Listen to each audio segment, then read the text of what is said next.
হেই WhatsApp guys, কেমন আছেন সবাই? আশা করছি সবাই খুবই ভালো আছেন। মুভি স্ক্রিন চ্যানেলের আজকের পর্বে আমরা একটা খুবই অসাধারণ সিনেমা সম্পর্কে জানতে চলেছি, যে সিনেমাটির নাম হচ্ছে ডোন্ট ক্রাই মামি। সিনেমাটি রিলিজ পেয়েছিল 2012 সালে এবং এটা একটা ক্রাইম থ্রিলার রিভেঞ্জ সিনেমা, মানে এটা একটা প্রতিশোধের সিনেমা। আর এই সিনেমাতে আমরা এমন একটা কাহিনী দেখব যে কাহিনীটা বাস্তবতার সাথে মিলে যায়। যদিও এটা একটা সাউথ কোরিয়ার সিনেমা, তবে পুরো দুনিয়াতে এরকম অহরহ ঘটনা ঘটেছে, এমনকি আমাদের সাউথ এশিয়াতেও এরকম ঘটনা প্রচুর ঘটছে, যার কোনো বিচারও হচ্ছে না। তো যাই হোক, সিনেমাটি নির্মিত হয়েছিল 2012 সালে আর সিনেমাটি নির্মাণে ব্যয় হয়েছিল 25 কোটি টাকা এবং বক্স অফিস আয় করেছিল 70 কোটি টাকার মতো। আর এটার IMDb রেট হচ্ছে 10-এ 6.3। তো যাই হোক, এবার চলুন আমরা মুভিটি সম্পর্কে জেনে আসি। তো সিনেমার শুরুতে আমরা প্রধান চরিত্র ইউনাকে দেখতে পাই, আর সে তার মায়ের সাথে স্কুলে যাচ্ছিল। আর ইউনার মায়ের নাম হচ্ছে লিম। আর এখানে উল্লেখ্য, ইউনার মায়ের অনেক আগেই ডিভোর্স হয়ে গিয়েছে, আর এই কারণে ইউনার মা ইউনাকে নিয়ে আলাদা থাকতো। তবে ইউনার যেহেতু বাবা ছিল না, তো সে কারণে ওদের মেয়ের মধ্যে বন্ডিংটা অনেক ভালো ছিল, মানে বন্ধুত্বের মতো অনেক ক্লোজ সম্পর্ক। তো ইউনা প্রতিদিন ক্লাস শেষে সাঁতারের ক্লাসে যায়, আর সেখান থেকে সে গান শিখতে যায়। আর গান শেখাটা তার অনেকটা প্যাশনের মতো। আর যেখানে সে গান শিখত, সেখানে চৌহান নামের একটা ছেলেকে সে পছন্দ করত, কারণ ছেলেটা খুবই হ্যান্ডসাম, স্মার্ট, আপনার মনে করেন সবার অ্যাটেনশন পায় আর কি। তো চৌহান ওকে পাত্তা দিত না, কারণ চৌহানকে তো অনেক মেয়েই পছন্দ করে। আর তাছাড়া ইউনাও কখনো তাকে মুখ ফুটে কিছু বলতে পারেনি। বাট একদিন ইউনার মিউজিক শুনে চৌহান নিজেই ওর প্রেমে পড়ে যায় এবং ইউনার সাথে কথা বলতে যায়। আর কথা বলার এক পর্যায়ে চৌহান করে কি ইউনাকে কফি খাওয়ার অফার করে। আর বুঝতেই তো পারছেন ইউনার কেমন খুশি হওয়া উচিত। আর ইউনা তখন নগদ রাজি হয়ে যায়। আর এরপর ইউনার মা যখন ইউনাকে নিতে আসে, তখন ইউনার মা এই ছেলেকে দেখতে পায়। আর ইউনা তখন তার মায়ের কাছে ওকে পরিচয় করায় যে সে তার ক্লাসমেট। তবে ইউনার মায়ের বুঝতে বাকি থাকে না যে এর চেয়ে বেশি কিছু হতে পারে আর কি। তো যাই হোক, ইউনার মা যখন ওই রাস্তা দিয়ে ফিরছিল, তখন সে চৌহানকে কিছু বকাটে ছেলের সাথে আড্ডা দিতে দেখে, মানে নেশামেশা করে রাস্তায় বাইক নিয়ে অহেতুক গাড়ি আজে বাজে কাজ করে এরকম ছেলেদের সাথে আড্ডা দিতে দেখে। তো এটা দেখে ইউনার মা বুঝতে পারে যে ছেলেটা তো সুবিধার না, তবে তারপরেও সে ব্যাপারটাকে ইগনোর করে চলে আসে। তো এইভাবেই কিছুদিন কেটে যায়। তো ইউনার যখন চৌহানকে পছন্দ করতো, তাই সে নিজে থেকেই চৌহানকে মেসেজ করতে শুরু করে এবং তাদের মধ্যে কথা বলার এক পর্যায়ে তারা দুজনেই দেখা করার জন্য রাজি হয়ে যায়। তবে ইউনার সাথে মেসেজিং করার পরে আমরা দেখি চৌহান আরেকজনের সাথে মেসেজ করে। আর এই ব্যাপারটা দেখে আমাদের কাছেও কনফিউজিং লাগে, আর আমরা বুঝতে পারি যে চৌহান খুব একটা সুবিধার ছেলে না। তো এরপর আমরা দেখতে পাই রাতের বেলা চৌহান করে কি ইউনাকে একটা বিল্ডিং এ এসে দেখা করতে বলে। তো ইউনা তার মাকে কিছু না বলে চৌহানের জন্য কিছু চকলেট নিয়ে যায় হচ্ছে চৌহানের দেয়া সেই অ্যাড্রেসে। তো ইউনা তো খুব খুশি যে তার প্রিয় মানুষের সাথে সে দেখা করবে। বাট এরপর ওর সাথে যেটা করতে চলেছে সেটা আমরা কল্পনাও করতে পারি না। তো ইউনা যখন চৌহানের সাথে কথা বলছিল, তখনই দেখা যায় ইউনার দুপাশ থেকে আরো দুইটা বন্ধু চলে এসেছে চৌহানের। আর ওরা আসা মাত্রই তিনজনেই ইউনার উপর ঝাঁপে পড়ে। আর এক পর্যায়ে ওরা তিনজনে মিলে পালাক্রমে ইউনাকে দর্শন করে। তো ইউনার মুখ ওরা ট্যাপ দিয়ে বেঁধে দিয়েছিল, যার কারণে ইউনা অনেক চিৎকার করলেও সে শব্দ কেউই শুনতে পায় না। কিন্তু সে তাদের হাত থেকে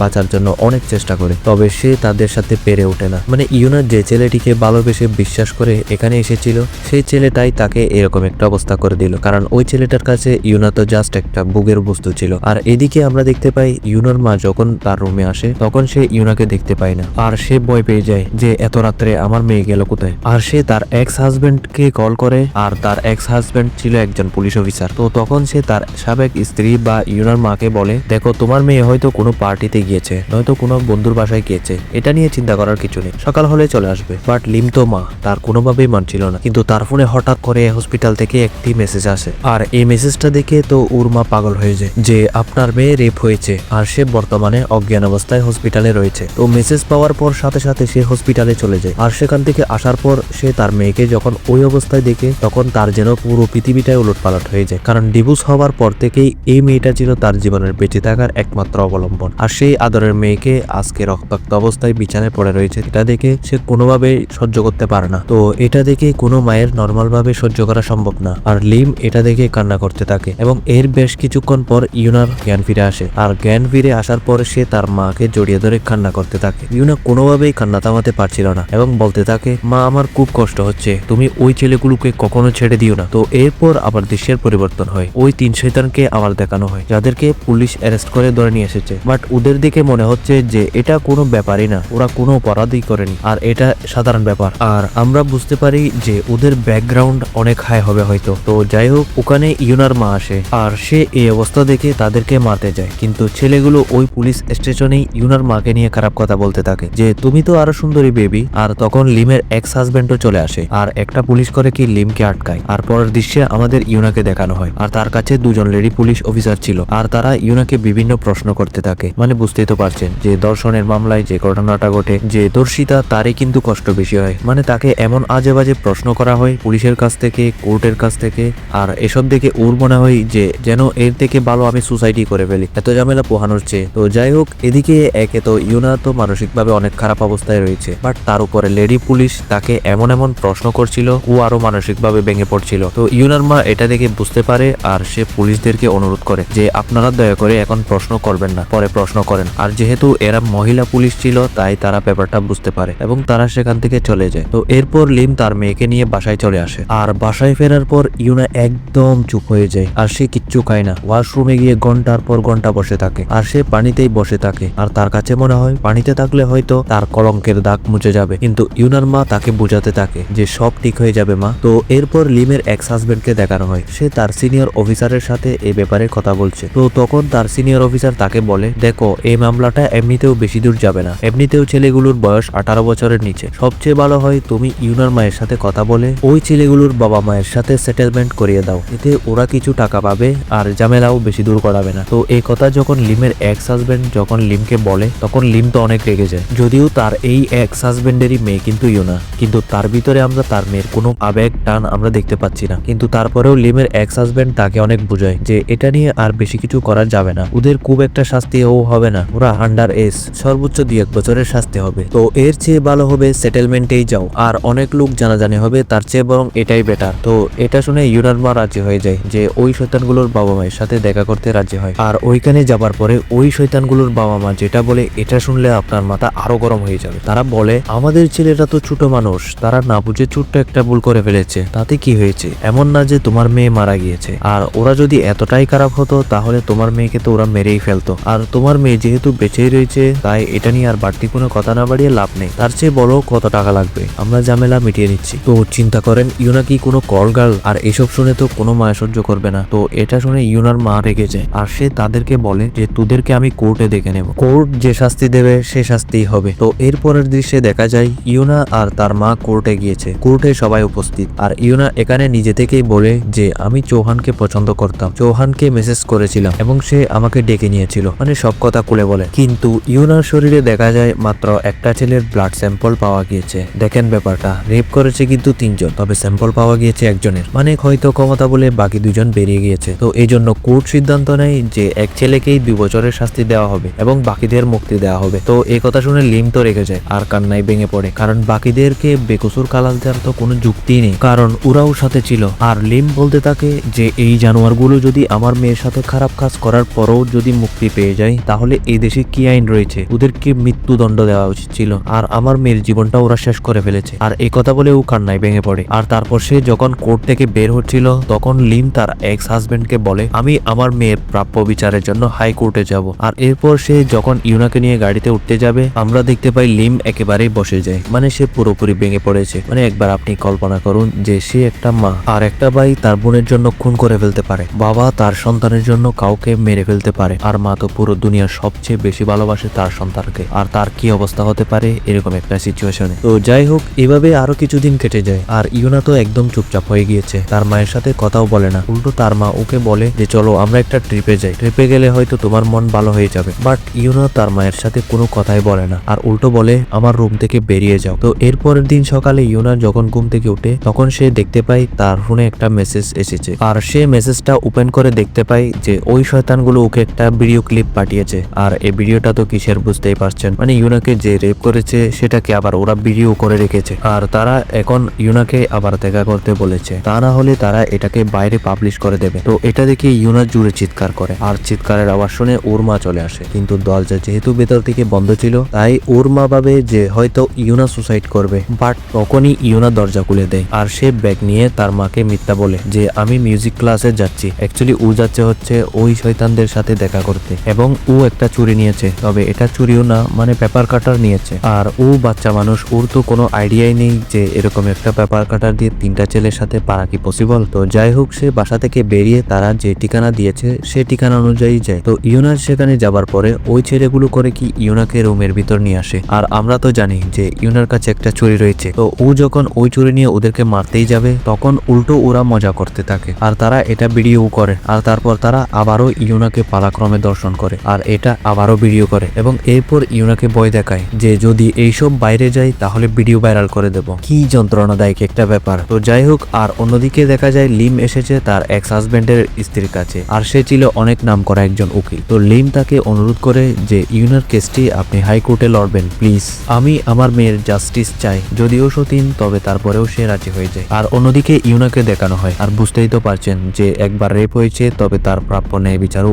পায়নি আর সেই সেম কাজটা আবারও হয়েছে। তো এবার আর সে নিজেকে কন্ট্রোল করতে পারে না। তো সে এই জন্য বাড়ি এসে প্রচন্ড দুঃখে কষ্টে নিজের চুল কাটতে থাকে এবং কান্না করতে থাকে। বাট সে আত্মহত্যা করার চেষ্টা করে তবে সে সাহস পায় না। আর এরপর লিম যখন বাসায় আসে তখন সে দেখতে পায় ইউনা চুপচাপ বাথরুমে বসে আছে, কিন্তু এখানে ইউনার মায়ের কোনো আইডিয়াও নাই যে তার মেয়ের সাথে আজকে কি হয়েছে। তো যাই হোক, এরপর লিম যখন কিছু জিনিস কেনার জন্য বাইরে যায় তো এই সুযোগে ইউনা করে কি বাসা থেকে বের হয় এবং একটি কেকের দোকানে আসে আর দোকানদারকে বলে যে আমার একটা কেক লাগবে। তো দোকানদার বলে উপরে কি নাম লিখবো? তখন ইউনা বলে না, উপরে যেটা লিখতে হবে সেটা আমি নিজেই লিখবো। তো এরপর ইউনা কেকের উপর কিছু একটা লেখে, তবে কি লেখে সেটা আমাদের এখন দেখানো হয় না। আর পরের দৃশ্যে দেখা যায় লিম বাসায় ফেরত এসেছে আর সে বাসায় এসে ইউনাকে কোথাও দেখতে পায় না, বাট ওয়াশরুম থেকে একটানা পানি পড়ার শব্দ শুনতে পায়। তো এরপর দৌড়ে যখন সে ওখানে যায় তখন সে দেখতে পায় বাথটাবে ইউনা শুয়ে রয়েছে আর পুরো বাথটাবের পানি রক্তে লাল হয়ে গিয়েছে। তো অ্যাকচুয়ালি ইউনা এখানে যেটা করেছে তার হাত কেটে আত্মহত্যা করার চেষ্টা করেছে। তো এটা দেখে লিম তো অনেক ভয় পেয়ে যায়, চিৎকার করতে থাকে, মেয়েকে কুড়ে করে গাড়িতে উঠিয়ে নিয়ে হসপিটালে যাওয়ার চেষ্টা করে। আর তারা যখন হসপিটালে যাচ্ছিল তখন ইউনার মধ্যে একটু জ্ঞান ফিরে আসে আর সে তার জীবনের লাস্ট কথাটা বলে আর সেটা হচ্ছে ডোন্ট ক্রাই মামি, মানে এই সিনেমার নাম। আর এরপর তারা যখন ফাইনালি হসপিটালে আসে ততক্ষণে অনেক দেরি হয়ে গিয়েছে। ডক্টররা জানায় ইউনা আর বেঁচে নেই। তো এই খবর শুনে ইউনার মা সেখানেই অজ্ঞান হয়ে মাটিতে পড়ে যায়। আর কিছুক্ষণ পর যখন তার জ্ঞান ফিরে আসে তখন সে তার প্রিয় মেয়ের লাশটাকে দেখতে পায় আর সে ইউনার মৃত মুক্তি দেখে কান্নায় ভেঙে পড়ে আর চিৎকার করে কান্না করতে থাকে। আর তারপর দেখা যায় ইউনার শেষকৃত্য অনুষ্ঠান শেষ হয়েছে আর ইউনার মা তার বাড়িতে ফিরে এসেছে। বাট এই বাড়িটা আজকে কবরস্থানের মতো শুনশান, কোনো শব্দ নেই। তো এরপর ইউনার মা যখন ফ্রিজ খুলে তখন সে ওই কেকটা দেখতে পায় আর কেক বক্সটি ওপেন করে আর সেখানে লেখা ছিল ডোন্ট ক্রাই মামি। আর এরপর আমরা জানতে পারি যে আজকে ইউনার মায়ের জন্মদিন আর ইউনা জানতো সে তার মায়ের জন্মদিনে বেঁচে থাকবে না আর এজন্য মারা যাওয়ার আগে সে তার মায়ের জন্য এই কেকটি এনেছিল। তো এটা দেখে লিম তো আরো কান্না করতে থাকে। আর তারপর দেখা যায় লিম ইউনার ঘরে এসেছে এবং ইউনার ফেলে রাখা সকল জিনিসপত্র দেখতে থাকে আর তার ব্যবহৃত সকল জিনিসপত্র গোছাতে থাকে। তো সেগুলো দেখে সে অনেক কষ্ট পেতে থাকে। বাট তখন হঠাৎ করে সে ইউনার ফোনটা দেখতে পায় আর ফোনটা অন করার সাথে সাথে সে ওই ছেলেগুলোর মেসেজ দেখতে পায় এবং ইউনাকে পাঠানো ওই দুটো ভিডিও দেখতে পায় আর আগের রেপের এবং পরের রেপের এবং পুরো কনভারসেশন পড়ে তার আর বোঝার বাকি থাকে না যে তার মেয়ের সাথে পরে আবার কি হয়েছে আর কেন ইউনা সুসাইড করেছে। তো এইবার লিম রাগে ফেটে পড়ে এবং তার জীবনের একমাত্র লক্ষ্য হয়ে যায় যে সে এবার ওই ছেলেগুলোকে মেরে ফেলবে আর তার মেয়ের মৃত্যুর বদলার প্রতিশোধ নেবে। তো এরপর লিম চলে আসে ওই ছেলেগুলোর কাছে। তো লিম ওই ছেলেটিকে ভিডিও দেখিয়ে বলে তার কাছে যে অরিজিনাল ভিডিওটা রয়েছে সেটা কেটে দিতে। বাট তখন ওই ছেলেটা উল্টো লিমের সাথে খারাপ ব্যবহার করতে থাকে। তো এভাবে এক পর্যায়ে লড়াই শুরু হয় আর ভাগ্যক্রমে সেখানে পুলিশ চলে আসে এবং লিমকে থানায় নিয়ে যায়। তো এরপর লিমের এক্স হাজবেন্ড তাকে বলে তুমি নিজে কেন আইন নিজের হাতে তুলে নিচ্ছ, এটা তো পুলিশের কাজ। তখন লিম বলে পুলিশ বাল ছিড়বে, পুলিশ যদি কিছুই করতো তাহলে আজ আমার মেয়ে বেঁচে থাকতো আর আমার মেয়ের বিচার আমি নিজেই করব। তো এই কথা বলে লিম সেখান থেকে বেরিয়ে যায় আর সোজা চলে আসে চৌহানের কাছে, মানে মেইন শয়তানের কাছে। আর ওর গলায় চুরি ধরে বলে তুই আমার মেয়ের সাথে এমনটা কেন করলি, আমার মেয়ে তো তোকে অনেক ভালোবাসতো। চৌহান তখন বলে আমার কোনো দোষ নেই, আমার বন্ধুরাই আমাকে বলেছিল যে ইউনাকে এখানে নিয়ে আসতে আর তা না হলে ওরা আমাকে মেরে ফেলবে। তো এই কথা বলে চৌহান কোনো মতে বেঁচে যায় আর ওর বন্ধুদের ঠিকানা লিমকে দিয়ে দেয়। আর লিম আবারও চৌহানকে বলে ইউনা তোকে আসলেই অনেক ভালোবাসতো, তুই কিভাবে পারলি এটা করতে, আর তোর জন্যই ইউনা বেঁচে নেই। তো যাই হোক, এরপর দৃশ্যের পরিবর্তন হয় আর দেখা যায় লিম সেই ঠিকানায় চলে আসে এবং ঘরে ঢুকে কিন্তু সে কাউকে দেখতে পায় না। তবে সেই ঘর দেখে তার চোখে পানি চলে আসে কারণ সে তো ভিডিও দেখেছে আর এই ঘরেই তো দ্বিতীয়বার তার মেয়েকে ওই জানোয়ারগুলো রেপ করেছে। তো কিছুক্ষণ পরে সেখানে একটা ছেলে আসে আর এরপর তাদের দুজনের মধ্যে দস্তাদস্তি শুরু হয়ে যায়। আর লিম যেহেতু একজন মহিলা ছিল ওর তো আর পারার কথা না, কিন্তু তারপরে ছেলেটা লিমকে বলে দেখো তোমার উপরে আমার কোনো রুচি নাই, তুমি এখান থেকে চলে যাও, তা না হলে তোমার মেয়ের সাথে যা করেছি তা এখন তোমার সাথেও করব এবং তোমাকেও ভিডিও করব। বাট লিম এখানে একটু বুদ্ধি কাটায়, সে প্রথমে এটাকে না যে ভদ্রভাবে কাছে দিয়ে ছুরি দিয়ে ছেলেটার গলা কেটে দেয় আর ছেলেটা নগদ ওখানেই মারা যায়। তো এইভাবে তার প্রথম প্রতিশোধটা নেওয়া হয়। আর এরপর লিম করে কি ওই ছেলেটার ফোন নিয়ে বাইরে আসে, এরপর সেখানে থাকা অন্য একটা ছেলেকে কল দেয় এবং সে জানতে পারে যে ছেলেটা অমুক জায়গায় বাইক পার্কিং এ রয়েছে। তো এরপর লিম এসে করে কি ডাইরেক্ট ওই ছেলেটার উপর গাড়ি চালিয়ে দেয় আর বারবার ছেলেটার উপর গাড়ি চালাতে থাকে যতক্ষণ না পর্যন্ত ছেলেটা থেতলে মারা না যায়। আর এভাবে লিম তার মেয়ের হত্যাকারী দুজনকে মেরে ফেলে। আর তারপর ও আসে হচ্ছে ওর অফিসের ছাদে আত্মহত্যা করার জন্য, কারণ ওর তো আর বেঁচে থাকার ইচ্ছে নেই, ও তো জাস্ট ওর মেয়ের জন্যই বেঁচে ছিল। আর এখন তার মেয়ের মৃত্যুর প্রতিশোধ নেওয়া হয়ে গেছে। বাট তখনই তার কাছে কল আসে তার এক্স হাজবেন্ডের। তার এক্স হাজবেন্ড তাকে বলে এসবের মাস্টারমাইন্ড হচ্ছে চৌহান আর ভিডিওগুলো ও নিজেই করেছে। তো এইবার এটা শুনে তো লিম আকাশ থেকে পড়ে যায়। আসলে চৌহান লিমের সামনে আগে ভালো সেজেছিল আর লিম এরপর সোজা চৌহানের স্কুলে চলে আসে। অন্যদিকে লিমের এক্স হাজবেন্ডও সেখানে চলে আসে। তো লিম যখন চৌহানকে মারতে মারতে ছাদে নিয়ে আসে তখন তাদের পিছন পিছন লিমের এক্স হাজবেন্ডও চলে আসে এবং লিমকে বারবার রিকোয়েস্ট করে যে ছুরিটি ফেলে দাও। মানে তখনও লিম আর কি চৌহানকে ছুরি দিয়ে আঘাত করেছে এবং এখানে লিমের এক্স হাজবেন্ড ওকে বলে ওকে কোর্টে বিচার হবে, ওর বিচার আমরা করব। কিন্তু এখানে তো লিমের আর হারানোর কিছুই নেই, তো ও বেঁচে কি করবে? সে করে কি নিজের হাতে ছুরি নিয়ে চৌহানের দিকে এগিয়ে যায়। বাট তখনই লিমকে তার এক্স হাজবেন্ডই গুলি করে দেয়। লাইক সিরিয়াসলি, মানে এটা কি ছিল ভাই? এখানে লিমের এক্স হাজবেন্ড চাইলে ইচ্ছে করে ব্যাপারটা এড়িয়ে যেতে পারতো, মানে যে কোনো ভাবেই চাইলে ব্যাপারটা সামাল দিতে পারতো, কিন্তু অতিরিক্ত সততা দেখাতে গিয়েছে। মানে কাজের বেলায় কিচ্ছু করতে পারেনি কিন্তু অতিরিক্ত সততা দেখাতে গিয়েছিল। অথচ ইউনার রেপ হয়েছে আর ইউনা কিন্তু ওরই মেয়ে, আর ওর মেয়ের রেপ হয়েছে। ও চাইলে কিন্তু নিজেই সেই তিনজনকে সিস্টেম মতো শিক্ষা দিতে পারতো, বাট উল্টো কি করলো, লিমকেই মেরে দিল। মানে কথায় আছে না, সবসময় দুর্বলরাই ভিকটিম হয়, লস হয় দুর্বলদেরই। তো যাই হোক, এখানেই লিম মারা যায়। আর অন্যদিকে ওই যে চৌহান, তাকে যেহেতু বেশি ছুরি দিয়ে আঘাত করেছে তাই সে অতিরিক্ত রক্তক্ষরণের কারণে সেখানেই মারা যায়। আর এখানে একটা কথা উল্লেখ, লিম যদিও মারা গিয়েছে তবে সে তার নিজের মেয়ের বিচার নিজের হাতেই করতে পেরেছে, যেটা সে কোর্ট বা আইনের আওতায় করতে পারতো না। মানে যে কোনো ভাবে তো ওরা বেরিয়ে আসতোই। তো যাই হোক, এই সিনেমা দেখে আমার একটা কথাই বলা আছে